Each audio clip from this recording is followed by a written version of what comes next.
It is completely unacceptable. It is barbaric. And the fact that it still exists in the United States of America, which is a standalone country, by the way, is ridiculous. But we are a truly barbaric nation. We are an incredibly draconian nation. Our attitude towards punishing crimes is insanely out of whack. So today we're going to talk about, I don't know who Cory Popp is, but apparently this was a solid video on Marcellus Williams. We can use this as an anchor to cover the story. Let's take a look. Currently awaiting execution. 7 years ago, the DNA on the murder weapon was finally tested and proved it was not his. Whoever handled this knife left DNA. It is not Marcellus Williams. His execution was stayed by the then governor, and a panel was convened to reassess his conviction. Today, a panel will work to decide if that evidence proves Williams is innocent. So, why is he still here? How innocent do you have to be to avoid being executed? This is an injustice, it's wrong. The evidence shows my dad is innocent. The closer you get to execution, the stranger things get.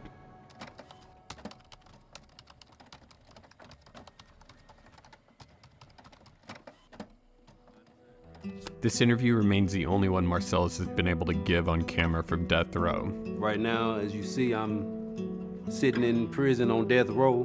My friend Noah did it 6 years ago while working on a documentary about Marcellus' son's boxing career. He's aspiring to be the champion. I believe and he feels that if given a chance, he will be the heavyweight champ.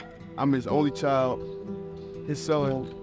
I'm a professional fighter, but I've been fighting my whole life outside the ring. Because of the fighting outside the ring, his boxing career was cut short, and as such, so was Noah's documentary. Fast forward 6 years later, Marcellus is still in death row. Noah comes to me with the work he's done so we can make this piece that you're watching right now. Noah gave me a rundown of what he was able to capture over the time he was working on his documentary. Sat down with him for a few hours and just talked. And from there, just started diving in. And then I flew to Missouri to follow up and to figure out what has been happening since he sat down with Marcellus. How can this happen with so much evidence? What do you mean? This is America. All of the violence that we contribute to globally, we also do to ourselves on a regular basis. He's a black man in Missouri. That's it. What's the Mother Jones journalist's name that I've covered here before? I met him at, no, not Cat. No, the dude, the black dude, Garrison. Yeah, Garrison Hayes. So Garrison Hayes had a really good TikTok on not Marcellus Williams, but hold on here. I'm gonna pull up something that I thought was very Black Americans and informative. Okay, and I'm just gonna let Garrison Hayes explain this to you. Okay, before we get to Marcellus Williams, okay, what we need to talk about is the way that black people are treated in the criminal justice system, and the way that that treatment is defended by racist pieces of shit with cherry-picked data points and also false presentation of reality. Charlie Kirk applies one of the classic examples of this in this Jubilee video. I didn't even see this part, I don't think. Okay, I don't even remember this part, but I just wanted to, like I said, give voice to Garrison Hayes in this circumstance because he did a pretty decent job going through some of these white supremacist talking points and what the actual reality is. And the actual reality of the matter within white supremacy in the criminal justice system is actually perfectly demonstrated by the current unjustifiable execution of an innocent man in the state of Missouri that we are, we're about to experience in the next couple of hours. It's about 13 to 14% of the population. Yes, about half of all prisoners are black. Exactly. So blacks commit more crimes than whites do. They commit more murders, they commit more arsons, they commit more kidnappings. For example, blacks are 13% of the population and they commit 58% of all the murders. Okay, let's talk about it. These are obviously racist claims, but I will respond to them as if Charlie Kirk were a reasonable person. Black Americans are about 13 to 14% of the population. Yes, about half of all prisoners are black. Wrong. Just 38% of America's prison population is black. That's according to the U.S. government. But it makes you wonder why Charlie feels the need to add an additional 12% to the black prison population. Could it be because his bigoted talking points only work if he exaggerates them? If Charlie were actually looking for the race that makes up half the prison population in the U.S.,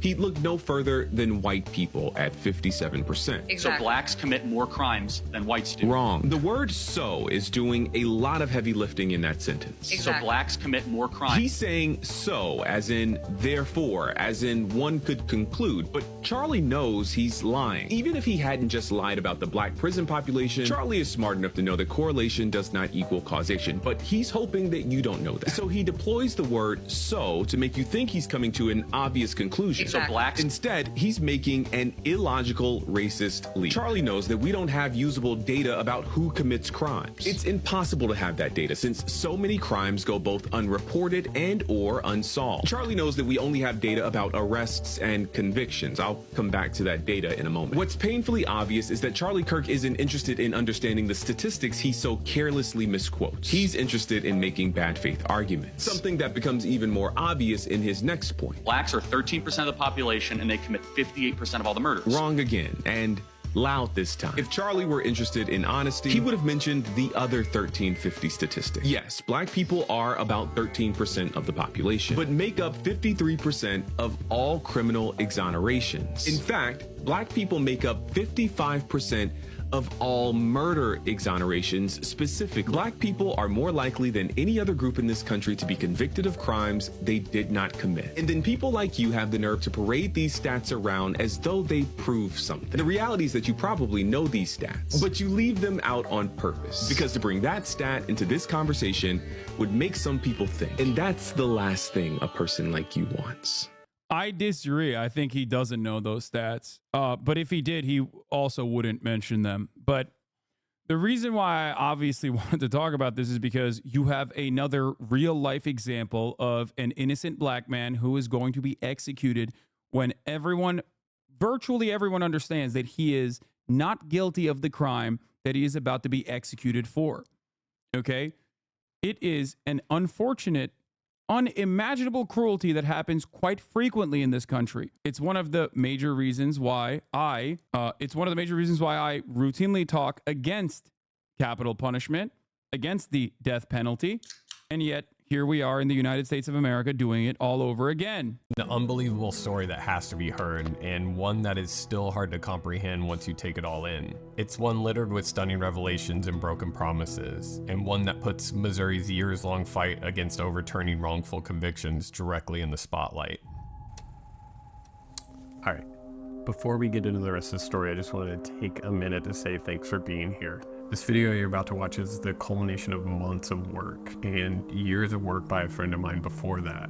None of this would be possible without you and without today's sponsor, Delete Me. The amount of information out there on everyone in this video and everyone that I research regularly is kind of alarming, all available at just a few clicks. The same actually goes for my own, which I kind of found out about after running Delete Me's thorough I'm literally gonna let him run his ad, Chad. Come on. This is a very well thought out piece of journalism that this person has put together. I think it's appropriate. More from data brokers that didn't even know existed. These profiles included things like social security numbers, recent addresses, information about my relatives, and a lot more. The first search they did here reviewed 2,000 listings and removed dozens of them on my behalf. Not only that, but they're going to routinely check to make sure my information isn't getting onto new sites and to new data brokers. And if it does, they're going to remove it on my behalf. On top of sponsoring this video, they're offering anyone who signs up 20% off using the link in the description below. Just go to joindeleteme.com/Cory Popp and use promo code Cory Popp at checkout for that 20% discount. If you're someone who worries about who has access to your data and what they might do with it, including harassment and identity theft, then let Delete Me take care of that for you. Now, let's get back to the story. On August 11th, 1998, Felicia Gale, a 42-year-old former reporter for the St. Louis Post-Dispatch, was brutally murdered in her home in St. Louis, Missouri. She had been stabbed over 40 times. It mimicked the knife lodged in her neck in a burglary. A murder that had happened just 24 days before. Another woman, Deborah McLean, was murdered in her kitchen with a knife taken from the home, an eerily similar scene to Felicia Gale's murder. The investigation languished for months. Despite the similarities between they claimed that it was a burglary. That part is important because it ties it back to Marcellus Williams. The two murders, the knives being left at both scenes, there being bloody footprints in Gail's house. The police had little to go on. No eyewitnesses, no leads for either. Then, a year later, there was a break in the Gale case. It came in the form of a man named Henry Cole, a jailhouse informant who had said his cellmate had confessed to the murder. That eventually led to the arrest of Marcellus Williams, who was charged with Gale's murder. McLean's murder remains unsolved to this day, but Marcellus was in lockup, so he couldn't have done it. The case against Williams for Gale's murder was largely circumstantial. This was a very brutal murder of a woman who was found in her home, having been stabbed to death. There were bloody footprints at the crime scene, fingerprints, hairs found in the victim's hand, none of which matched Marcellus. Those were not his bloody footprints, those were not his hairs, and the fingerprints were destroyed. The state's prosecution relied heavily on the testimony of two informants who had been incentivized to testify. The only evidence they used to convict him is what we call incentivized informant testimonies. Individuals who came forward because they had something to gain. The first was Cole. So Marcellus had been in the workhouse, and someone who was incarcerated with him hears there's reward money and essentially says, I want this reward money and I want help with my own case, and says he won't even testify until he gets that reward money. The second was Williams' former girlfriend, Laura Sorrow. In addition, there's another individual, a woman who Marcellus was known to affiliate with. Notably, the two of them contradict each other in what they say would have happened and contradict physical evidence that's found at the crime scene. The key piece of evidence brought against him was Gale's laptop, which he was said to have sold. The last piece of evidence that they use is a laptop that had been taken from the victim's house that Marcellus did sell. But what wasn't presented at trial was that the woman that had come forward and said she had information and manufactured these statements about Marcellus is the person who gave him that laptop. And so it wasn't allowed to come out that really the only connection to the crime is this informant and not Marcellus Williams. There were even eyewitnesses who had said they had seen Asaro with the laptop while Marcellus was still in county.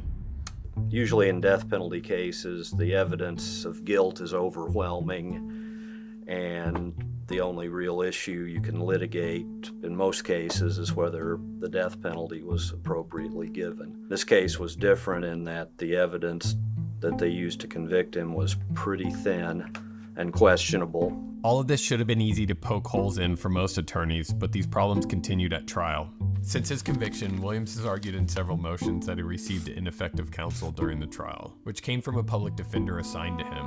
It's no secret that America's public defender system has been stretched to its breaking point, but nowhere near as much as Missouri, which ranks 49th in the country in spending on indigent defenses. In 2017 alone, 320 public defenders handled 80,000 cases in the state of Missouri.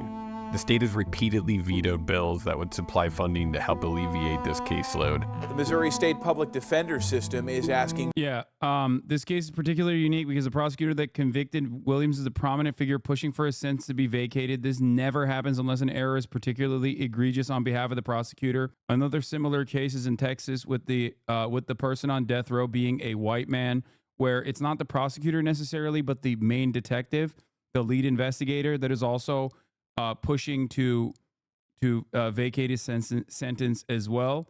Yes, this is literally every single person involved in this court case is now aware of Marcellus Williams' innocence. Every single person, okay? It is insane that this is even a point of contention, and the only person who could stop this from happening right now is the governor. The victim's family is obviously defending the innocence of Marcellus Williams. I believe jurors themselves have come out and been like, we made the wrong decision given the information that we had at the time. He is innocent. The only person who can pardon Marcellus Williams and stop him from being executed by the state is the governor of Missouri. The problem, however, is that the governor of Missouri yesterday came out and said he will not stop this execution. For more taxpayer money. They say thousands of defendants are... No, Biden cannot stop this execution. He could call the governor and tell him to stop this execution. He could use the bully pulpit, but he cannot directly, legally stop this execution. This is a state-level crime, okay? In the United States of America, the president can pardon crimes only at the federal level. The only person The only person who can stop this is the current governor of Missouri. Waiting lists because the office does not have enough attorneys to represent them. It leaves people like Williams with inadequate counsel and inevitable outcomes like wrongful convictions. Preparing a case for trial takes hundreds of hours if done properly. And if not done properly, then we end up with all these wrongful convictions.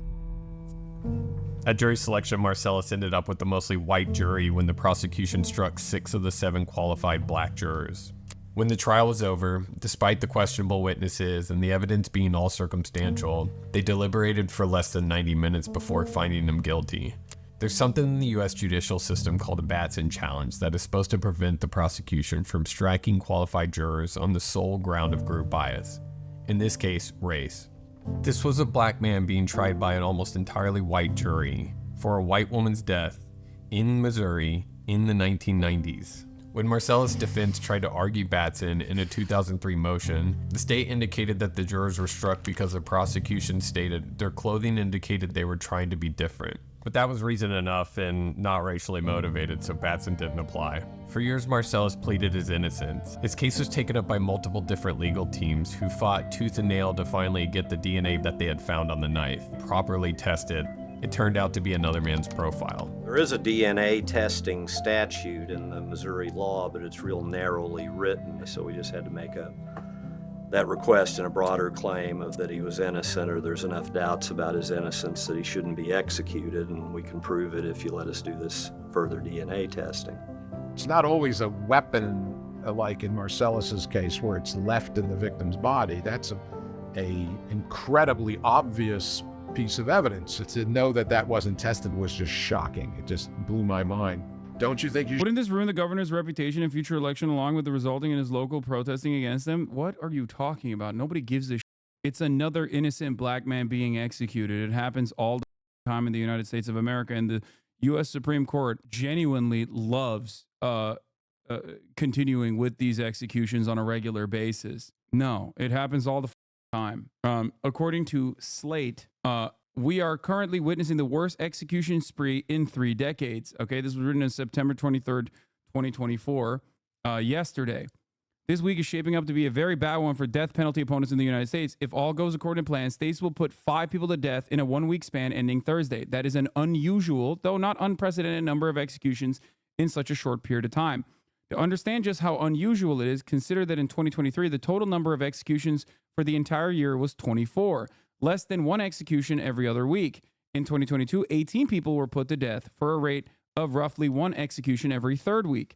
Indeed, one would have to go back almost 3 decades to 1997 to find a parallel to what may unfold this week. During a 7-day period in May that year, Texas executed 5 people. South Carolina executed Khalil Allah, formerly known as Freddie Owens, in his first executions in 2011. The others are planned for Tuesday and Thursday in Texas, Missouri, Alabama, and Oklahoma, all of which regularly carry out executions. It is just a coincidence that all these states are moving in lockstep. Coincidence or not, or a close look at each of the cases in which some will be executed this week highlights not just the kind of horrible crimes that can lead someone on death row, but also many of the penalty's crippling problems. This week's executions include 2 cases in which there are substantial doubts about whether that person being executed is actually innocent. 2 others illustrate the fact that the death penalty is often used against people who are poor, vulnerable, abused, in many ways broken, not against the worst criminals. The 5th highlights America's futile search for a method of execution that will be safe, reliable, and humane, which is, of course, ironic to say. Ridiculous, an oxymoronic statement. Looking for a method of execution that is safe, reliable, and humane. Every aspect of the capital punishment, from the methods used to how you are going to deploy this execution in a consistent manner, is completely broken. It's a fundamentally contradictory argument. Okay? The fact that 3 of the 5 people who will be executed this week are black only underlines the continuing salience of race in determining who gets sentenced to death and executed. All told, this week's execution spree should unsettle all Americans, whether or not they support the death penalty. It will offer further reasons for why capital punishment should be abolished everywhere in this country. To see why, let's start with last Friday's execution of Khalil Allah. He was convicted of the 1997 murder of Irene Granger Graves, a single mother of 3 who worked as a convenience store clerk. No physical evidence connected Allah to the crime. The key evidence against him was testimony from his co-defendant, Stephen Golden, who said Allah shot Graves. Golden did so after reaching a deal with the prosecutors that he would not be given a death sentence in return for his testimony. Allah maintained his innocence from the time he was arrested to the day he died. And just before South Carolina put him to death, new evidence came to light suggesting what he had been saying for years was true. Last Wednesday, Golden recanted his testimony and signed an affidavit saying, Freddie Owens is not the person who shot Irene Graves at the Speedway on November 1st, 1997. Freddie was not present when I robbed the Speedway that day. But neither the South Carolina Supreme Court, the state's governor, nor the United States Supreme Court moved in a way that would save Allah from the ultimate punishment for a crime he may not have even committed. On Tuesday, which is today, Missouri is going to follow through on the execution of Marcellus Williams, the reason why we're talking about this to begin with, who is another victim of a miscarriage of justice. He would be the third death row inmate executed in the state this year. As Newsweek votes, Williams was convicted of murder and sentenced to death in connection with the 1999 death of social worker and former journalist Felicia Gale. None of the physical evidence collected at the scene pointed to Williams. There's also, as we said, recent DNA evidence that shows that his DNA was not on. Like, the DNA matched with the knife on the scene of the crime lodged in the neck of the victim did not have his DNA. As Newsweek notes, Williams was convicted of murder and sentenced to death in connection with the 1998 death of social worker and former journalist Felicia Gale, even though there was no physical evidence that connected him to the scene of the crime. Remember, a knife attack is a deeply personal form of, obvious, insane, violent crime. Okay? But due to the personal nature of the crime itself, it is virtually impossible to not leave any DNA at the scene of the crime. Okay? Impossible. So while forensic evidence oftentimes can get things wrong, this is one of those instances where if he was at the scene of the crime, he would have left some kind of evidence. Williams' connection, like Allah's Newsweek suggests, turned on the testimony of two unreliable witnesses who were incentivized by the promises of leniency in their own pending criminal cases and reward money. Eventually, even the prosecutor's office that originally brought the case against Williams asked the courts to stop the execution today that is going to happen. The prosecutor's office, okay, that right there is insane. Like, that is not a thing that ever happens unless it is so obvious that they fucked up. Texas plans to execute on Tuesday Travis Mullis, making him the fourth person the state has executed in 2024. Mullis was found guilty of capital murder in 2011. He was accused of sexually assaulting his 3-month-old son, Elijah Mullis, then stomping his head and choking him, resulting in death. No one contends that Mullis is innocent of that horrible crime, but his case shows the way that America's death penalty is used against troubled and vulnerable people. Mullis has a mental illness resulting from troubled and abusive childhood. His attorneys say that he was in and out of mental health treatment centers, diagnosed with post-traumatic stress disorder, bipolar disorder, and attention deficit hyperactivity disorder. Mullis was also ill-served by his lawyers in the original trial, who did a poor job of describing the depths of his mental illness. As a result, the jury heard just a fraction of the horrors in Mullis's life. Like with Mullis, if Oklahoma goes ahead with his plan to kill Emmanuel Littlejohn on Thursday, it will execute someone who was abused throughout his childhood and whose formative years were marked by frequent exposure to violence and drugs. Littlejohn was 20 years old when he murdered Kenneth Mears during a robbery. His lawyers contend that because of the abuse he suffered at the time of the killing, Littlejohn's brain was less developed than the typical 20-year-old's. In addition, they note a death sentence in a case with similar facts hasn't been handed down in more than 15 years. Those facts convinced a majority of the members of the Oklahoma Pardon and Parole Board to recommend that the governor commute Littlejohn's sentence. Finally, this week, Alan Eugene Miller is scheduled for a second trip to Alabama's death chamber. In 2022, the state failed to complete its first execution attempt using lethal injection when they were unable to access a vein. They tried to kill him in 2022. They failed to do so, and now he's back in. I feel like even in medieval times, it's like if you were able to evade certain death by the executioner, like, you probably should get you probably should not be executed, I don't know. Miller joined a long list of people whose executions by lethal injection were seriously botched. Now Alabama plans to kill him using nitrogen hypoxia. They're going to suffocate him to death. It would only be the second time that this method has been used anywhere in the country. The first time was in January of this year when Kenneth Smith was executed. It did not go well. Witnesses say Smith suffered greatly. 5 executions in 7 days will give America a vivid picture of what happens when the state kills. We should take this opportunity to consider whether we want to continue using unreliable methods of execution, risking killing people who just might be innocent, or are the victims of abusive childhoods or mental illness, or who get a death sentence because of their race or the race of their victims. A lot of people mistake justice for vengeance. Justice is not vengeance. The goal of the justice system is to ensure that these crimes do not happen again, okay?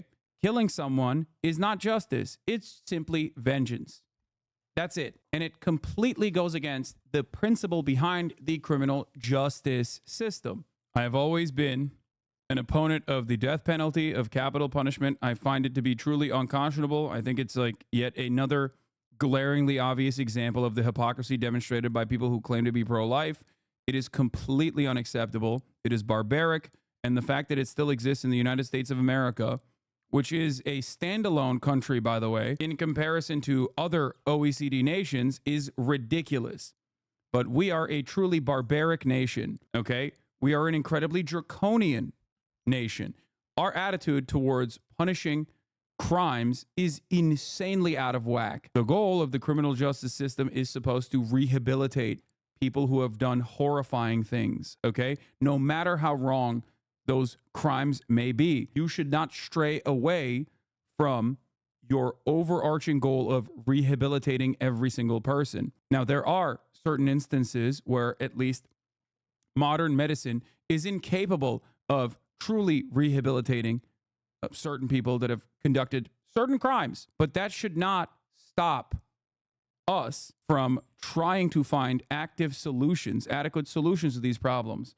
It does not mean that someone who has killed a baby after them gets to walk away free, okay? That is not the argument here. That is not the argument at all. But the argument should be that every single person, because the overwhelming majority of people that are currently in prison are not there for and killing a baby, okay? If you're anti-murder, you absolutely should be anti-murdering people in the hands of the state. That's liberal. Says socialist conscience. It's liberalism to say that state-sanctioned murder is wrong. I know. Well, I guess I'm a lib then. Except it's not lib. Liberals love this too, okay? Most liberals don't give a about this kind of thing. Why can't we just put down the criminal subhuman scum? Well, here is the reason why we shouldn't do that. Because 55% of black people, or black people comprise 55% of all people that are unjustifiably put forward as perpetrators of murder.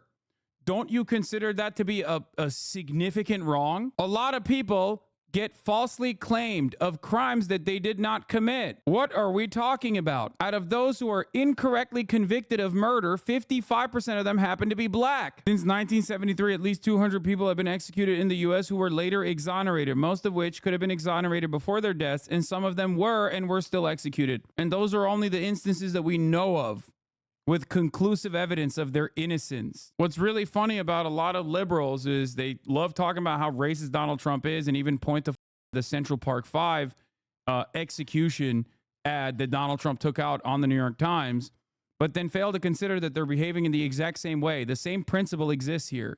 You should test it before you execute this man. Went through the evidence. I produced my analysis, which was pretty simple. There was a clear male profile on the handle, not Marcellus Williams. You know, to me, that seemed sufficient to reopen the case.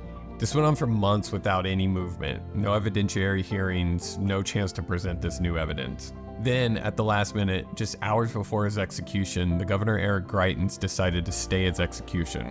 Marcellus Williams would be dead tonight without Governor Eric Greitens issuing a stay of execution. Marcellus remembers that day. I was like maybe a couple of hours away from being executed. I actually seen the execution team go into the little room, you know, with their little materials. I had already came to grips with that. In staying the execution, Greitens cited the new DNA evidence and assigned a board of retired judges to convene and make a decision on if Marcellus deserved a new trial. Governor Greitens will appoint 5 retired judges to the panel to review Marcellus Williams' case, including that new DNA evidence. Everyone was hopeful. It's looking way better than it was before. Anything better than him facing death penalty. So Now he getting the chance and the shot he needed. Yeah, by the way, the changes to the Democratic Party's criminal justice platform you may have missed is, for example, there is no mention of police brutality in the 2024 platform as opposed to the 2020 platform that did talk about police brutality. And beyond that, they've also removed language on working towards abolishing the death penalty. At what time is he supposed to be executed? In an hour and 20 minutes. Yes. They're the GOP, but just gay now is correct. Yes, that is what the Democratic Party has become. Gay GOP. That'll go away soon too, though. They'll just become full-blown GOP. They'll do away with that too. Don't worry. It's coming. For them to look over the DNA evidence. But the sentiment was short-lived because what happened following that was nothing short of stunning. The border inquiry is something unique to the state of Missouri. It's a law that's been rarely invoked, and each of the few times it has yielded bizarre results. In the late 90s, the then Governor Mel Carnahan issued a stay of execution and invoked the border inquiry to look into the case of William Theodore Boliak Jr. Carnahan then died in a plane crash, and because of the wording in his stay, Boliak remains on death row to this day, with his execution being forever stayed. In Marcellus's case, the border inquiry that then Governor Eric Greitens requested to convene did in fact meet. It was the first movement in a while and gave him and his legal team hope. Are you hopeful now with this border inquiry? I'm hopeful, but I don't believe or trust in the judicial system. But I'm hopeful that some good will come out of it one way or another. And I'll just leave it at that. Marcellus's hesitation here, born of a lengthy and complicated legal process that had kept him behind bars for years, proved to be prescient. This hope was indeed short-lived because as the board began to meet, something happened. Missouri Republican Governor Eric Greitens once considered... Yeah, the only other group that could potentially halt the execution is the U.S. Supreme Court, which it, of course, as of literally 5 minutes ago, declined to halt the execution of Missouri death row inmate Marcellus Williams, knowing full well of his innocence. A lot of people will be like, oh, I don't understand. Like, what's the purpose here? Like, what's the reason? It's because they're bad people. They're evil people, and they like doing evil.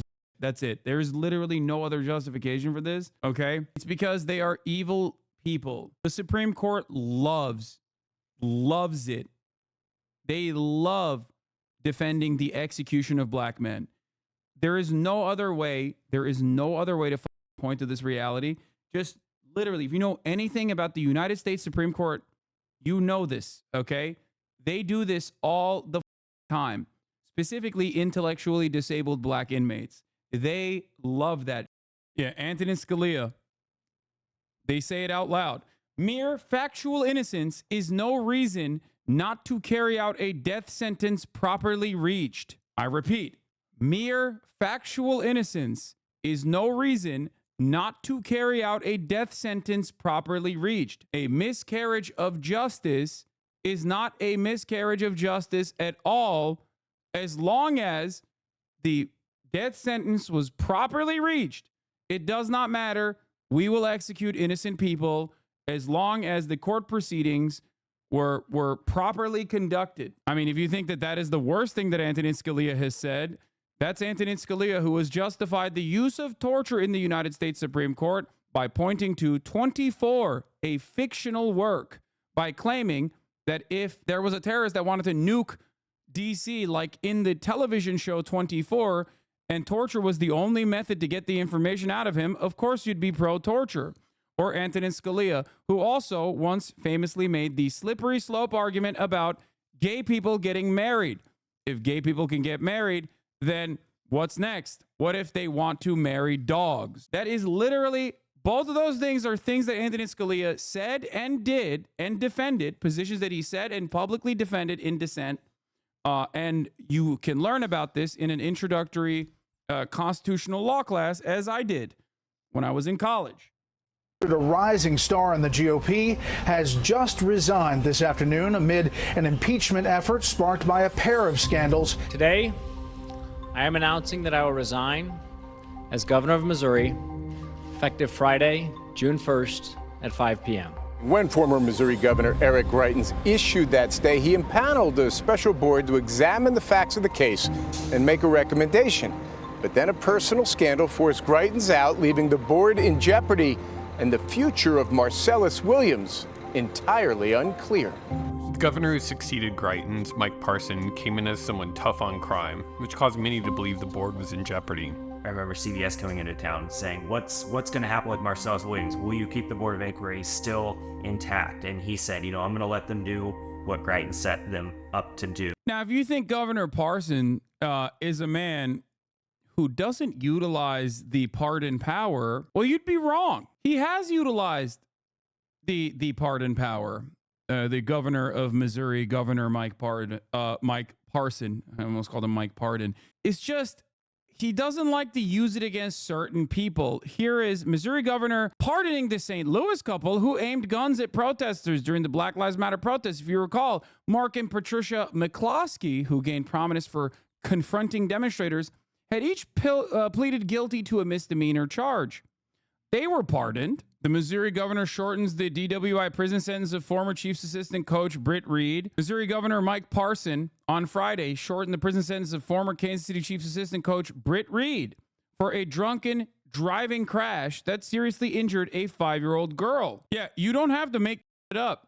They give you plenty of evidence. I know the board was canceled. Will they meet? Will they make a recommendation to you? And what will you do then? I would assume they would. I've heard they're not going to. So I think once they make that recommendation, if they do meet, then we'll discuss that at the time. And now we found that that's not the case. Parson, of course, dissolved the board, ending the state's years of work towards Marcellus. Are you actually being serious? Dog, look in front of your eyes. Like, it's not like I'm making this shit up. It's in front of you. Like, these are things that he has done. Every single thing that I have mentioned is factually accurate, okay? Obtaining a hearing. After everything Marcellus had been through, for his case to once again be thrown into turmoil for things outside of his control seemed unbelievable. How did the scandal-plagued governor of Missouri's resignation essentially ruin Marcellus's chances at freedom?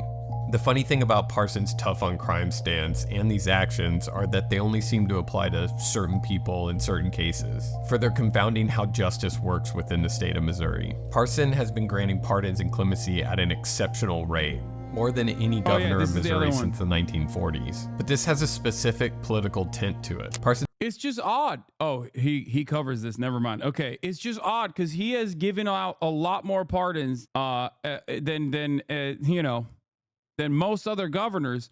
So why is it that in this circumstance, when there's a dude who is straight up innocent, he is refusing to pardon him? This clemency only comes for people like Mark and Patricia McCloskey, the couple who became famous for waving guns at Black Lives Matter protesters. Missouri Governor Mike Parson's office confirms his recent group of pardons and commutations include Mark and Patricia McCloskey. The St. Louis couple made national headlines last summer when they waved guns at demonstrators in their Central West End neighborhood. As of August 2022, 90% of Parson's pardons have been white petitioners, which when you look at the demographics of those incarcerated in the state seems nearly impossible. For those outside of Parson's purview, the justice system seems... Let's just hold on. I need you to understand one more time this fact.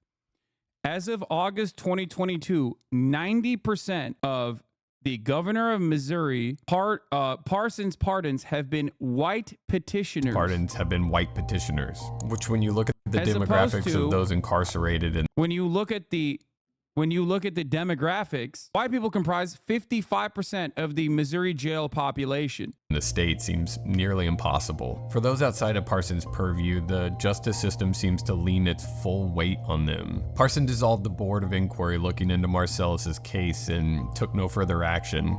We filed a civil lawsuit saying we don't believe the governor has the authority to dissolve that board because he had to wait until they finished their work. Once they finished their work, he could do what he wanted with his clemency powers, but the order had already been there. Unfortunately, the Missouri Supreme Court disagreed with that and recently dismissed that civil case. And at that point, the Attorney General argued there was no other reason that an execution date shouldn't be set. We're here now, and he's got a September execution. This is the last part of the process. Here it is. Missouri Governor Mike Parson has also said that he is potentially going to either release or shorten the prison sentence of the first Kansas City police officer ever convicted of killing a black man, signaling in recent comments his disapproval of the former detective's incarceration. A Republican in the final months of his time in office came close to a promising commutation or pardon for the KCPD detective Eric DeVal Canary in a radio interview last week. The comments are the furthest the governor, a former Polk County sheriff, has gone in telegraphing that he plans to take action in the case. There's not a week that goes by that somebody is not reaching out to me about that issue, and we're going to see what happens here before long. I'll leave it at that. But you know, I don't like where he's at. I'll just say that. DeValcaneri was found guilty at a trial in Jackson County in 2021 on charges of second-degree involuntary manslaughter and armed criminal action in the killing of 26-year-old Cameron Lamb. DeValcaneri is currently serving a 6-year sentence after shooting Lamb as Lamb was backing up his pickup truck into his garage. DeValcaneri is believed to be in custody in an out-of-state prison after previously being held in state prison in Fulton. The Missouri Supreme Court has declined to overturn his convictions, leaving commutation and pardon by the governor as his only viable option to leave prison. All of this speaks to how baffling the system in the state of Missouri is. Missouri is one of the more difficult legal systems to navigate, in particular because of the opposition that every innocence case has faced. Even when clear and convincing evidence emerges in a case, overturning a wrongful conviction here is an uphill battle. I had a case, it wasn't a death row case, where the two witnesses who identified him as killing this guy both recanted their stories. We tried to get it back in front of the trial court here in Kansas City. The state opposed it, and the judge said, I can't hear this. Denied. And he's still in prison. We're still trying to get him out. The appeals process in the United States is already a lengthy and complicated one, but in Missouri it is especially tough. There's strict filing deadlines, limited resources for post-conviction investigations, procedural barriers, restrictive criteria for DNA testing, and a high bar for introducing new evidence. You can have a winning case and the court won't hear it because of a procedural default.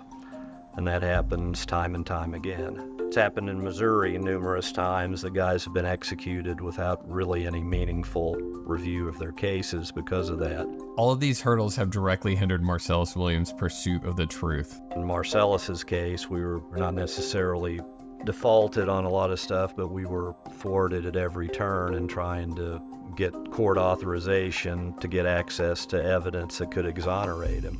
Procedurally and legally, the state of Missouri is set up in a way that continually thwarts attempts to seek justice. But the power the Attorney General holds in the state further complicates things and leads to horrific situations that honestly shocked me the further I went down the rabbit hole. The Attorney General's office in the state of Missouri has fought tooth and nail against every appeal and every hearing in the last several decades. When they fight to just prevent a hearing from even happening. And that's what we see time and time again, this argument of finality over fairness. We just need to be done, and not that we just need to get it right. When you have an office that takes these really hardline approaches, there's not a lot of room for the facts or justice in those cracks in between. Combined with the laws the state has enacted over these years, it has caused so many problems for those arguing wrongful convictions. If you've got evidence that you got an unfair trial, or if you got or wrongfully convicted, it shouldn't matter that there's a procedural problem in the case. The court ought to hear it. Just a few weeks ago, the AG's office blocked the release of Christopher Dunn, who had served 30 years for a crime he didn't commit. Our top story, he was just minutes away from walking free. The 11th hour move by the Missouri Supreme Court, halting the release of Christopher Dunn. A circuit court judge overturned his conviction on the basis that both eyewitnesses had recanted their stories. Dunn was set to be released, only to have Missouri's current AG, Andrew Bailey, block it through the Missouri Supreme Court. On Monday, a St. Louis Circuit Court judge overturned his conviction, but Missouri Attorney General Andrew Bailey appealed his release. On Wednesday, that same... You have to understand, this is just straight white supremacy, right? If you're asking what's going on, how do we get here? How does this happen? It is just pure, unfiltered, unvarnished white supremacy. That's it. What purpose, what kind of threat does this person constitute to society that he must remain behind bars? Okay? Even if he had actually even if he actually did the crime at this point, even if he had actually done the crime after decades spent in prison, what threat does this person have? The only reason why you are spending government resources on this shit is because you want to. I mean, it serves the exact same purpose as putting statues of the Confederate generals right outside of the courthouse, okay? It is a constant reminder and a reaffirmation that this is a white supremacist criminal justice system and you should know your place. Okay? That's it. That's it. The judge overruled Bailey, but just as Dunn was about to get out, the Missouri Supreme Court halted it per Bailey's request. Kira says she doesn't understand why AG Bailey is fighting it so hard. All of this takes courage, and it's rare. And to see another part of the state try to slap that down and try to kill it, I just don't understand it. This comes just a week after Bailey attempted the same thing with Sandra Hemme, the longest held wrongly incarcerated woman known in the U.S. Hemme's conviction was overturned only to have her release blocked by Bailey. Eventually he was overruled and she was set free. In the wake of it, her attorney Sean Bailey said it shouldn't be this hard to free an innocent person. Just going to show how bad the system need to be reformed. It is broken. Absolutely. A judgment was made 35 days ago. She was innocent, but Attorney General Andrew Bailey fought her release in the courts until the judge ordered her release by 6 p.m. or he would hold the Attorney General in contempt. Despite his conviction being overturned, Dunn remained behind bars because of the Attorney General's petitions.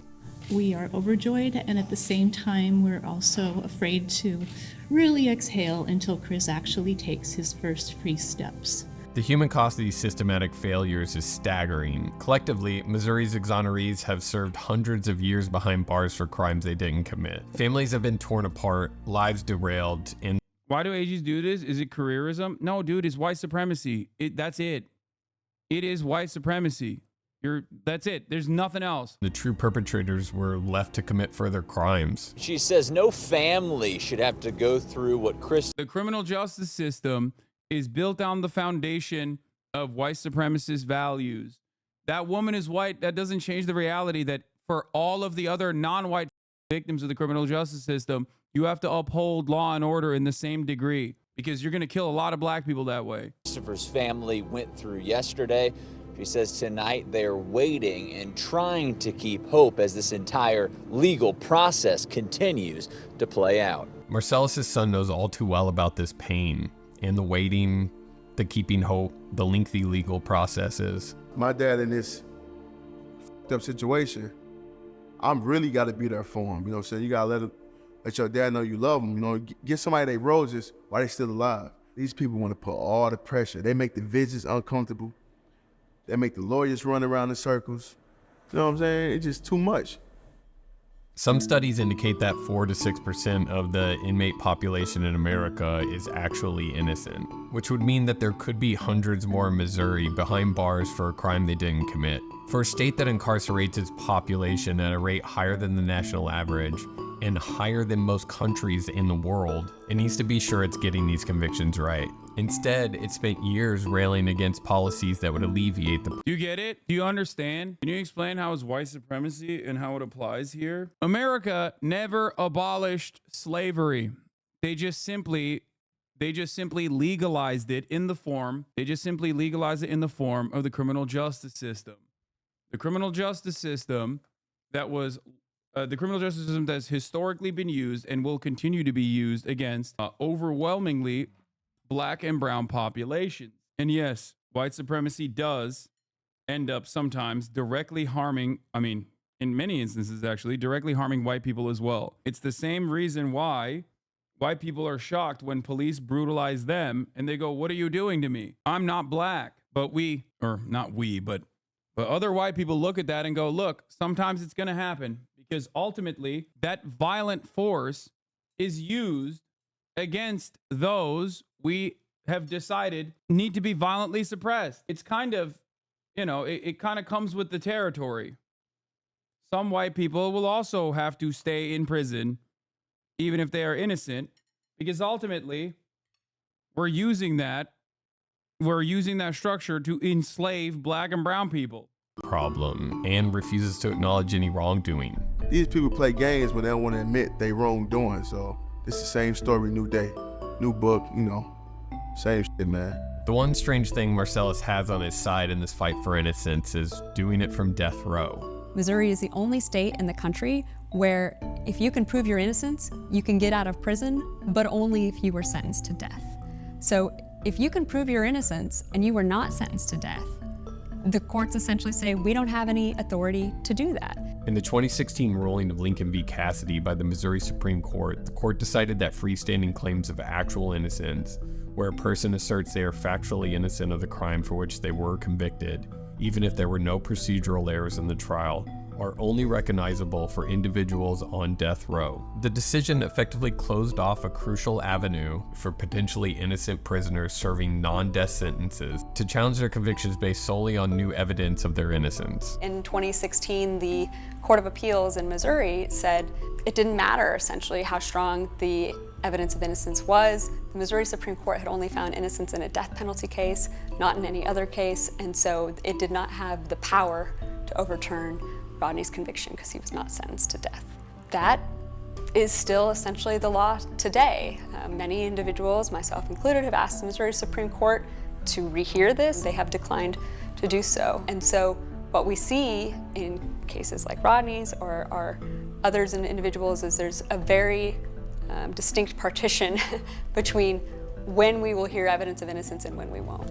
The ruling in Lincoln v. Cassidy has had far-reaching consequences, as seen in cases like Christopher Dunn's, where compelling evidence of innocence exists but cannot be fully considered by the courts due to this precedent. For Marcellus, despite the fact he can present these freestanding claims of innocence, it has done little to help his case. It embodies every aspect of this broken justice system, and these failures very well could end in the execution of an innocent man.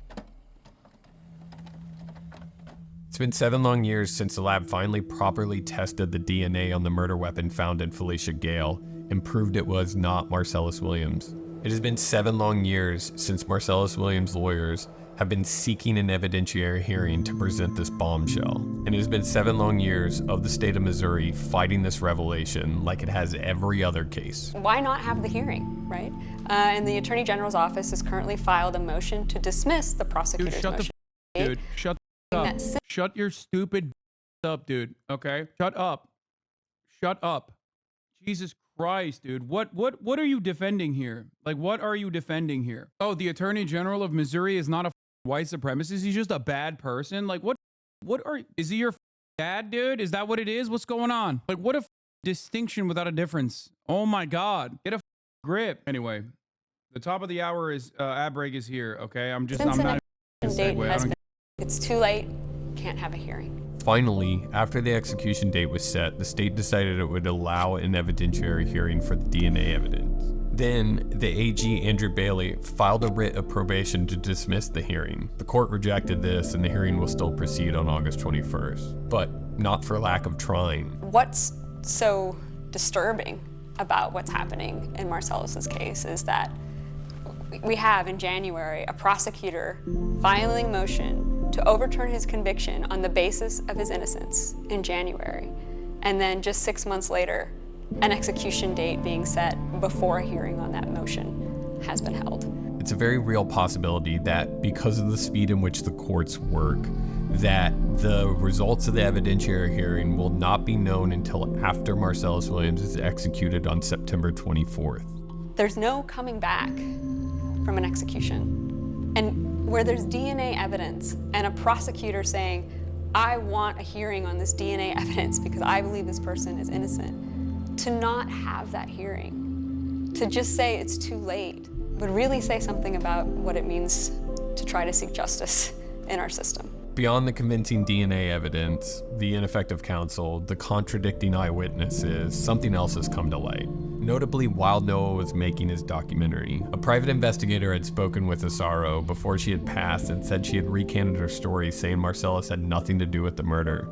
Somebody was following Laura Asaro before she passed, but apparently she said he didn't do it. It sounds to me like she said twice he didn't do it. She died before they could get a sworn affidavit. They tried to get an affidavit to her, and she passed before she could. Even in spite of all that, all the other evidence in this case that points to Marcellus Williams' innocence should lead to his exoneration, or at least a new trial, but only time will tell if that happens. The governor of Missouri's AG will fight this case to the bitter end, and even if his conviction is overturned, they could block his release from prison, like they did Christopher Dunn and Sandra Hemme. Of course, on top of all this are the ethics of the death penalty, which are for another time. Doesn't matter where someone stands on the death penalty here. If we want to have that system, there has to be the possibility for somebody to have their innocence heard before a step is taken that can never be undone. This entire journey has disillusioned me on the justice system's approach to wrongful convictions, and even more so on Missouri's fight for finality over fairness. But it has also taught me that if a case gets enough attention, it very well could mean life or death for the person at the center. He a good man, he an honorable man, and he an innocent man. So that's that.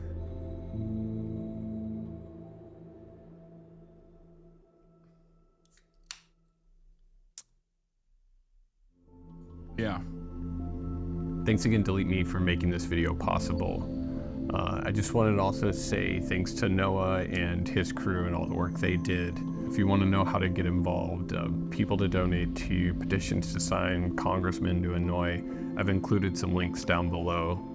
This was this guy did phenomenal work. I don't know what his other I don't know what his other videos look like. I guess he's made 3. The execution will happen in an hour. Oh yeah, if you go to factzero.com, you can send a fax to the office of the governor of Missouri. Many people are doing that, but I think that this is beyond like calls for help. Yeah, his voicemail is full. Calling his office will not do anything. His voicemail his voicemail inbox has been full for days.